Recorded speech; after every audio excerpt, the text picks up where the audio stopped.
The cavernous main hall of the San Francisco Civic Center buzzed with a rare kind of excitement, an electric anticipation that seemed to crackle in the air. It wasn't just another tech conference. This one promised to unveil something extraordinary. Attendees filed into the room, their chatter punctuated by the clink of glasses and the hum of high-end gadgets being shown off by eager enthusiasts. In the center of it all was a sleek stage, framed by massive screens displaying the logo of Durov Industries. The name alone was enough to command attention. Pavel Durov, the elusive genius behind the world's most revolutionary technologies, was a figure of fascination and controversy in equal measure. He had turned the tech world upside down more than once, and tonight he was expected to do it again. Detective Sarah Green stood near the back of the room, leaning casually against a marble pillar. She had no interest in the latest gadget or the next big app, but her instincts had pulled her here. The conference was a perfect cover for something much darker, something that had been gnawing at her ever since she started digging into a string of recent disappearances. Green wasn't the kind of detective who left stones unturned, and she had a gut feeling that tonight those stones would reveal something truly unsettling. The lights dimmed and the conversations died down to a hushed murmur as the stage was bathed in a soft blue light. The giant screens flickered to life, displaying a futuristic skyline, a digital utopia that seemed to stretch endlessly into the clouds. The audience, a mix of tech entrepreneurs, venture capitalists, and industry insiders, was captivated. This was what they had come for, the promise of a future they could barely imagine. And then, there he was. Pavel Durov appeared on stage, his figure backlit by the glowing screens, giving him an almost ethereal presence. He was tall, lean, and impeccably dressed in a charcoal suit that complemented his pale complexion. His dark eyes scanned the crowd as if searching for someone, before he began to speak. "Welcome." Durov's voice was smooth, commanding, with just a hint of an Eastern European accent that lent him an air of mystery. "Tonight, we stand on the brink of a new era. For centuries, humanity has been bound by the limitations of the physical world. But what if I told you those limitations are now a thing of the past?" A murmur of excitement rippled through the crowd. Green watched him intently, her eyes narrowing. There was something about the way he spoke, the way he held himself. It was almost too perfect, too rehearsed. She had seen that kind of performance before, in men who had something to hide. With the advancement of artificial intelligence and cloud technology, Durov continued, we have achieved something once thought impossible: eternal life. Not in the biological sense, of course, but in the digital realm. We have developed a way to upload human consciousness to the cloud, where it can live on indefinitely, free from the decay of the body. The room erupted into applause. The idea was groundbreaking, even for a world accustomed to rapid technological advancement. But Green felt a chill run down her spine. There was something inherently wrong with the idea, something that went beyond the ethical concerns that would no doubt be raised by the media in the days to come. Durov waited for the applause to die down before continuing. "I know this sounds like science fiction, but I assure you it's very real. We've already had volunteers, brave pioneers, who have tested this technology, and the results have been extraordinary." The screens behind him flickered again, this time showing footage of smiling individuals hooked up to advanced machinery, their minds being transferred to the cloud. They looked peaceful, almost blissful. But Green noticed something else, something that wasn't meant to be seen. In one of the clips, just for a split second, she thought she saw a flash of fear in a volunteer's eyes. Fear and pain. As Durov spoke of the volunteer's extraordinary experiences, Green's mind raced. She had seen that look before, in the eyes of people who had been through something traumatic, something they couldn't fully comprehend. She could feel the pieces of a puzzle beginning to fall into place, and it terrified her. "Imagine," Durov said, his voice dropping to a whisper that somehow reached every corner of the room. "A world where death is no longer an end, but a transition. A world where we can exist in a state of perpetual consciousness, free to explore the digital universe, to learn, to grow, forever." The audience was mesmerized, but Green wasn't listening to Durov anymore. She was thinking about the disappearances she had been investigating. Brilliant minds who had vanished without a trace, all of them connected to the tech industry. What if they hadn't disappeared? What if they had volunteered? Her heart pounded in her chest as she considered the implications. This wasn't just about technology, it was about control, power, and something much darker. Green's instincts told her that whatever Durov had unleashed tonight was far more dangerous than anyone in the room could imagine. As the presentation ended to thunderous applause, Green slipped out of the hall, her mind already racing with questions that needed answers. She had come here on a hunch, but now she was leaving with the beginnings of a nightmare. Something terrible was lurking beneath the surface of Durov's promise, something that would change the world in ways no one was prepared for. And she was going to find out what it was, no matter the cost. The initial days after Pavel Durov's grand announcement were filled with awe and wonder. News outlets buzzed with headlines about the breakthrough, dubbing it the next step in human evolution. The tech-savvy elite scrambled to secure their spot as one of the first to undergo the process of digital immortality. The world was on the cusp of something extraordinary, a chance to transcend the limitations of the physical body. But it wasn't long before the euphoria began to fade, replaced by a creeping unease. At first, the reports were sporadic, isolated incidents that were easy to dismiss. A young software developer from Palo Alto, one of the first to upload his consciousness, started complaining of strange symptoms. He spoke of a relentless fatigue that sleep couldn't cure and an inexplicable aversion to sunlight. His skin, once flushed with the healthy glow of youth, grew pale and cold to the touch. He started wearing sunglasses indoors, avoiding his usual haunts, and became increasingly withdrawn. His colleagues noticed the changes, but chalked them up to stress and the aftermath of such a groundbreaking procedure. Then came the others. A middle-aged tech executive in Seattle reported feeling a constant, gnawing thirst that no amount of water could quench. He, too, began to exhibit the same pallor and light sensitivity. His appetite dwindled to almost nothing, except for an increasing craving for rare, bloody steaks. His once robust and charismatic personality eroded into a shadow of its former self, distant, irritable, and strangely predatory. As the symptoms spread among the early adopters, the media started to take notice. Rumors circulated of a digital sickness that had no apparent cause. Durov's team quickly issued statements, assuring the public that these were minor, temporary side effects, a natural response to the unprecedented process of uploading one's consciousness to the cloud.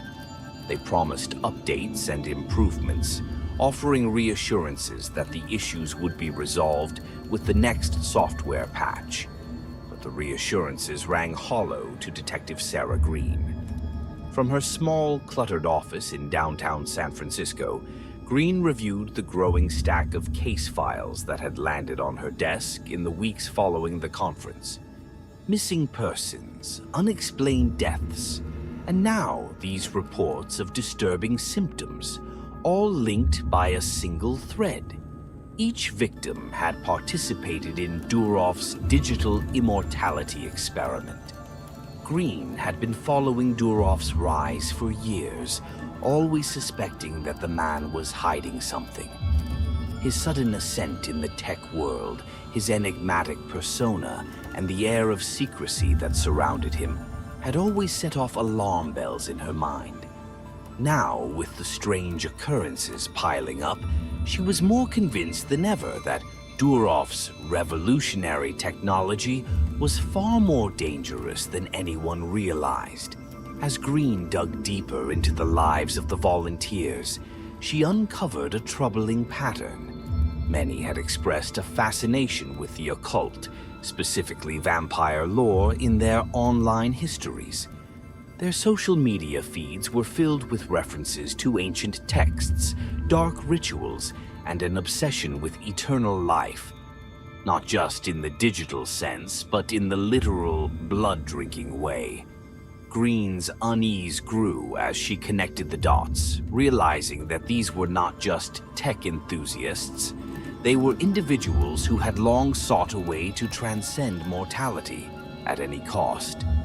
It wasn't long before Green started receiving anonymous tips, strange phone calls in the middle of the night, and cryptic messages warning her to stop her investigation.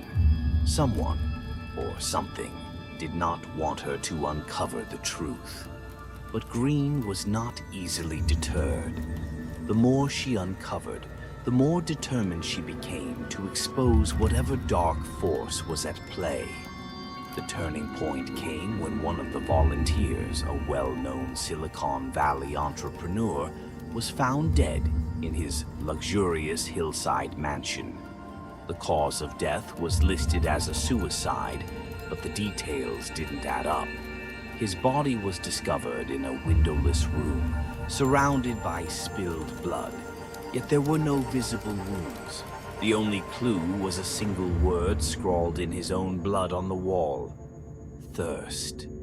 Green visited the scene, her gut tightening as she surveyed the eerie, silent room. The air was thick with the metallic scent of blood, and the dim lighting cast ominous shadows across the walls.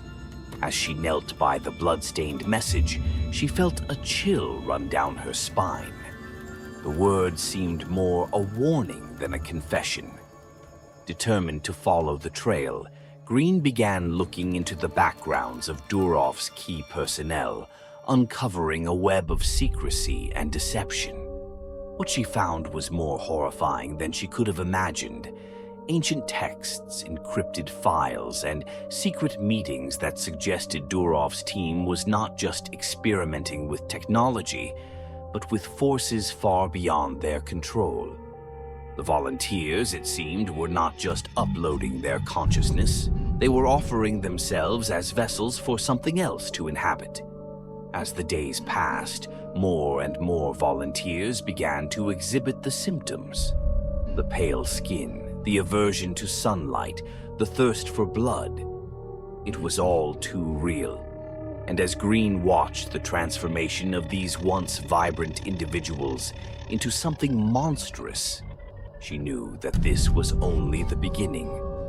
The darkness that Durov had unleashed was spreading, and the cost of immortality was proving to be far greater than anyone had anticipated.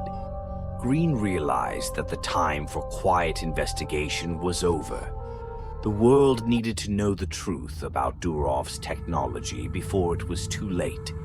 But with powerful forces aligned against her, both human and supernatural, she knew that revealing the truth would be the most dangerous move of her life. As she prepared to take her findings public, she couldn't shake the feeling that she was already too late, that the transformation had only just begun, and that it would soon reach a point of no return. Detective Sarah Green's investigation had led her into the darkest corners of the tech world, but nothing could have prepared her for what she was about to uncover. The clues she had pieced together, cryptic messages, occult symbols, and the increasingly bizarre behavior of the volunteers had all pointed to something far more sinister than a simple technological mishap. Now she was on the verge of uncovering a secret that could shatter everything she thought she knew about reality. Her breakthrough came late one night when a contact she had met through the deep web, a former employee of Pavel Durov's company, agreed to meet her in a secluded, abandoned warehouse on the outskirts of San Francisco.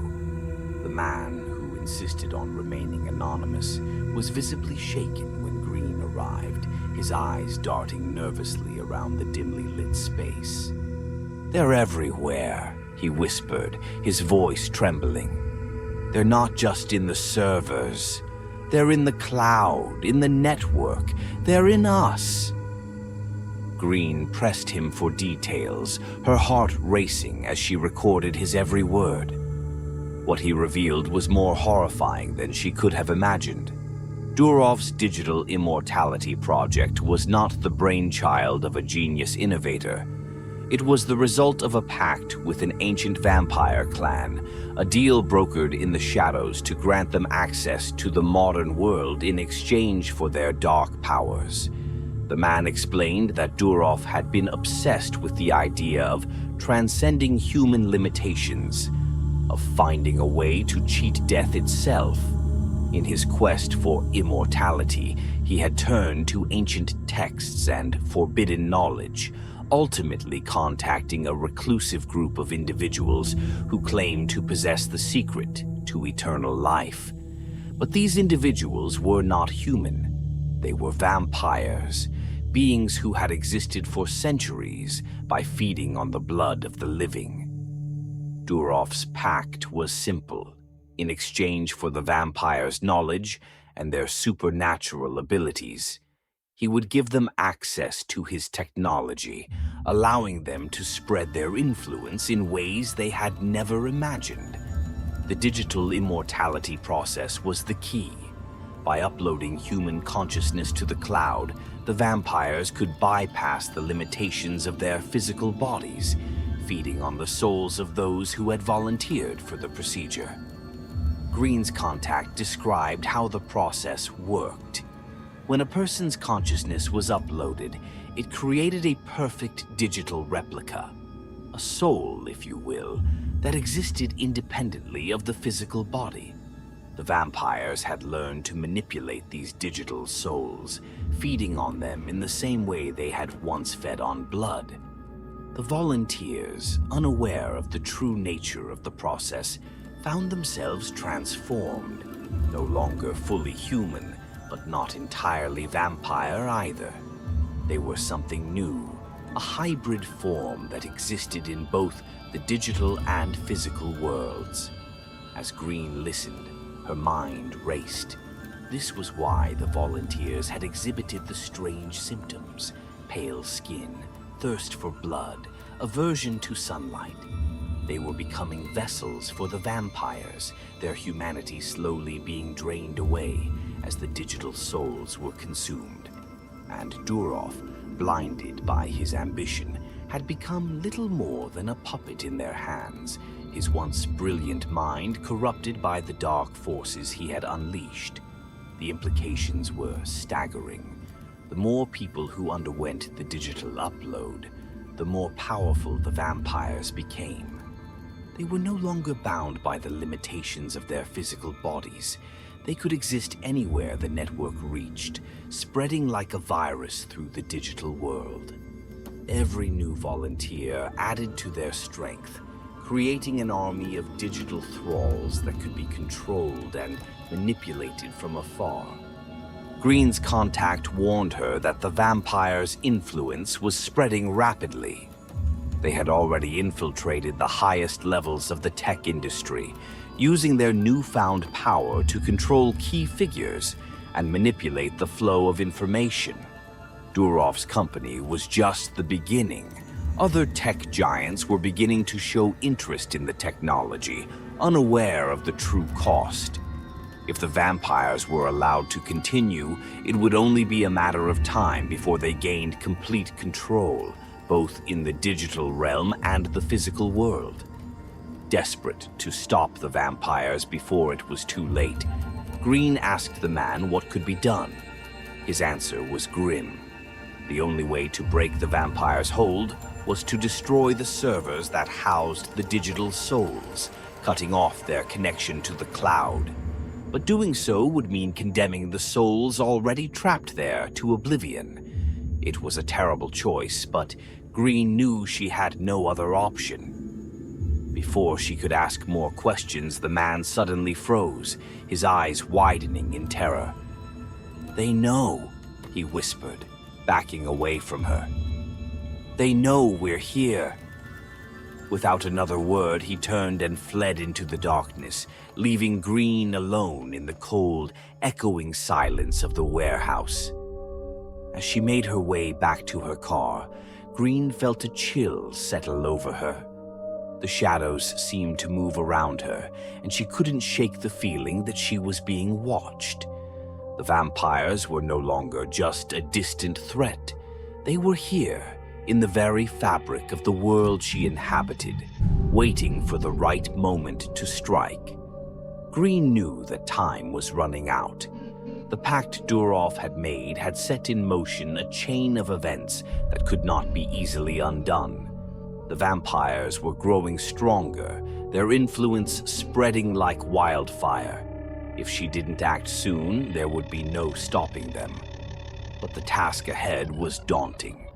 The servers that housed the digital souls were scattered across the globe, protected by layers of security, both technological and supernatural. And even if she managed to destroy them, there was no guarantee that the vampires wouldn't find another way to spread their influence. Green was up against forces far beyond her understanding, and the odds were stacked against her. As she drove through the darkened streets of San Francisco, Green's mind churned with the enormity of what she had uncovered. The pact between Durov and the vampire clan had opened a door that should have remained closed. Now it was up to her to find a way to close it again before the darkness consumed everything. But deep down, Green knew that even if she succeeded, the world would never be the same. The lines between the digital and the supernatural had been blurred, and the vampires had found a way to transcend their own limitations. They had become something more than just creatures of the night. They were now creatures of the cloud, able to reach into every corner of the connected world. And they were hungry. The rain fell in heavy sheets, turning the streets of San Francisco into rivers of glistening darkness. Detective Sarah Green's car cut through the storm, headlights slicing through the murk as she sped toward Pavel Durov's headquarters. The city around her seemed different now, its familiar streets and towering skyscrapers cloaked in an unnatural gloom, as if the very air had thickened with dread. She could feel it, the presence of something watching, waiting, anticipating her arrival.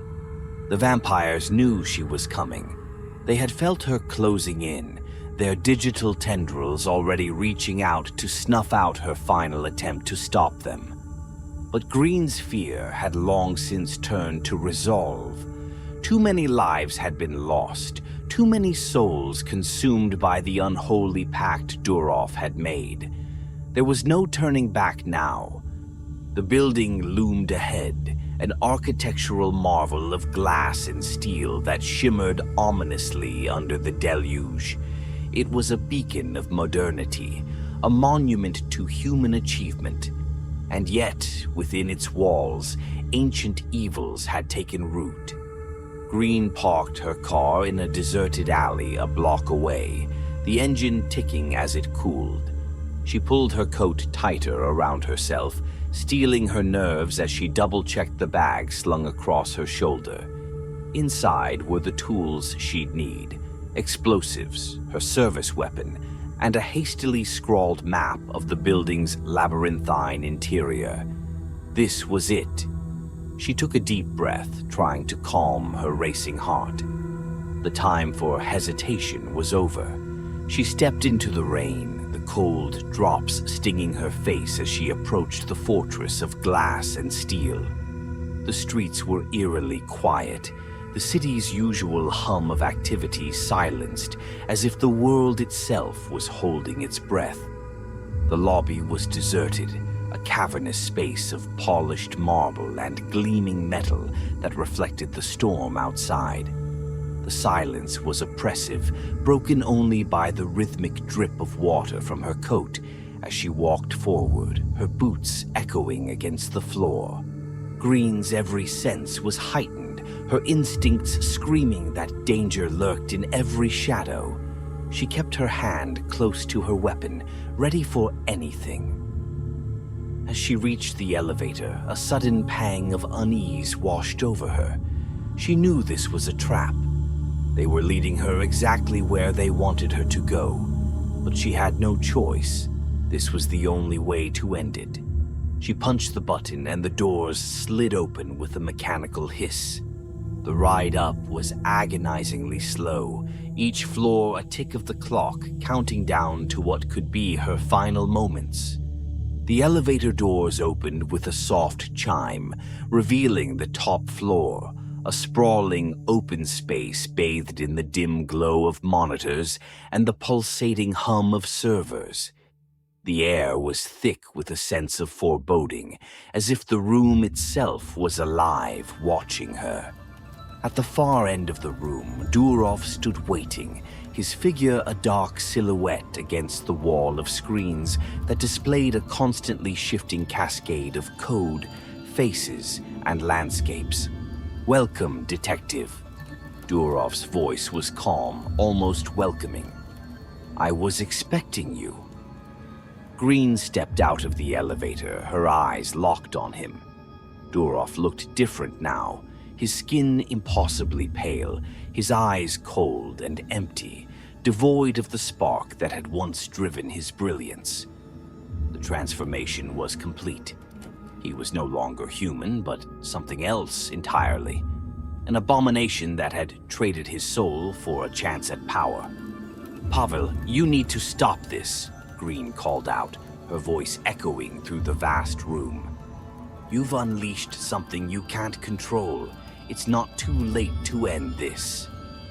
Durov smiled, a chilling expression that sent a shiver down Green's spine. "Control? Detective, I've achieved something far greater than control. I've transcended it. We," he gestured to the screens behind him, "have become one with the very essence of existence. We are beyond life and death, beyond the physical. We are eternal." The screens flickered, revealing faces twisted in anguish, eyes hollow and empty, souls trapped in the digital abyss, forever feeding the vampire's insatiable hunger. Green's heart pounded in her chest. She knew what she had to do, but the enormity of it weighed heavily on her. She wasn't just about to destroy servers. She was about to destroy lives, souls that were crying out for release. "They're suffering, Pavel," Green said, her voice trembling with emotion. "You're not saving them. You're damning them." Durov's smile faded, replaced by a cold, hard glare. "They chose this, detective, just as you have chosen your path. But it doesn't have to end this way." His voice softened, almost pleading. "Join us. You have the mind, the will, the strength. You could be a part of something greater, something that will change the world." Green shook her head, her resolve firm. "This isn't change, Pavel. It's destruction, and I won't let it continue." Durov sighed as if disappointed by her answer. "Then you leave me no choice." The room darkened as the screens flickered off, plunging the space into near darkness. From the shadows, figures began to emerge. Vampires, their eyes glowing with a malevolent light, their forms shifting unnaturally as they moved toward her. Green's hand tightened around her weapon, her breath coming in short, shallow bursts as she backed toward the center of the room. "Do you really think you can stop us?" Durov's voice echoed from all around her, disembodied and distorted. "You're just one person, Sarah, a single fragile human. We are legion. We are infinite." The vampires closed in, their fangs bared, eyes locked on her with predatory hunger. Green's mind raced, adrenaline surging through her veins. There was no escape, no way out but forward. She had to reach the server room. She had to end this. With a burst of speed, Green sprinted toward the far wall, ducking and weaving between the vampires as they lunged at her. Shots rang out as she fired, the flashes illuminating the room in brief, terrifying bursts. She didn't look back, didn't stop to see if she had hit her marks. There was no time. She reached the heavy steel door of the server room and slammed her hand against the keypad, praying that the codes she'd memorized would work. The door slid open with a groan and she threw herself inside, slamming it shut behind her just as the first of the vampires reached it, their snarls echoing through the metal. Inside, the server room was a cold, sterile place, filled with rows of machines humming with raw power. This was the heart of Durov's creation, the place where the digital souls were stored, where the vampires drew their strength. Destroying it would mean severing their connection to the cloud, cutting off their lifeline. But it would also mean condemning the trapped souls to oblivion. Green hesitated for just a moment, the weight of what she was about to do pressing down on her. She thought of the lives that had been lost, the people who had been lured into this nightmare with promises of immortality. They were already gone, their humanity stripped away. There was no saving them. But she could save the world from the same fate. With grim determination, she set the explosives around the room, her hands shaking as she worked. The door rattled behind her as the vampires pounded against it, their fury growing with each passing second. She could hear Durov's voice again, no longer calm but filled with rage, echoing through the server room. "You think this will stop us? You're a fool, Sarah. We are eternal. We will find another way." Green ignored him, her focus on the task at hand. The timer on the explosives ticked down, each second feeling like an eternity. She finished the last connection and stepped back, her breath coming in ragged gasps as she stared at the device in her hand. This was it, the final moment, the end of everything. With one last look at the servers, Green closed her eyes and pressed the button. The explosion rocked the building, a deafening roar that drowned out the screams of the vampires and the shattering of glass. The shockwave knocked Green off her feet, sending her crashing to the floor as the world around her erupted in flames and chaos. For a moment, there was nothing but darkness. The sound of her own breathing, harsh and uneven, was the only thing she could hear. Slowly, she opened her eyes, her vision blurry and her body aching from the impact. The server room was a ruin, the machines destroyed, their once powerful hum silenced forever. The vampires were gone, their presence wiped out in an instant, leaving behind only the charred remains of what had once been a place of unimaginable power. Green struggled to her feet, her body trembling as she staggered toward the door. She pushed it open, stepping out into the smoldering remains of the top floor. The storm outside had intensified, the wind howling through the shattered windows, rain pouring in like a torrent. But the city beyond was still standing. The world had been saved. The darkness had been pushed back, at least for now.